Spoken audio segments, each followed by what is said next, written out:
Hi there, this is Gabe with GuideWiz. Today I'm going to show you a simple tutorial that will show you how to make this framed picture over a blurred background. So let's get started. First you obviously need an image. I already found mine. We will make this bigger to cover the whole canvas, and you want to make sure it is centered like so. Now you want to make the actual frame. So for that, just press R.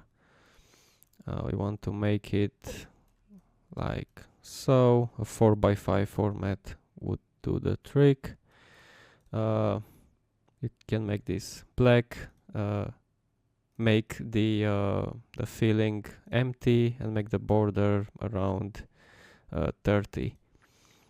Obviously, you can play with the settings as you prefer. Now all you need to do is actually duplicate the background image, bring it down a bit, select the first image, go to edit and blur the first image. You can go to 50% or less, however you like it. Now bring the second image over and make sure it is centered as the background one. And now all you need to do is actually crop the image so it matches the frame that you've selected. Okay, that's done. And there you have it. You have your picture. If you like this tutorial, please like the video and subscribe for more.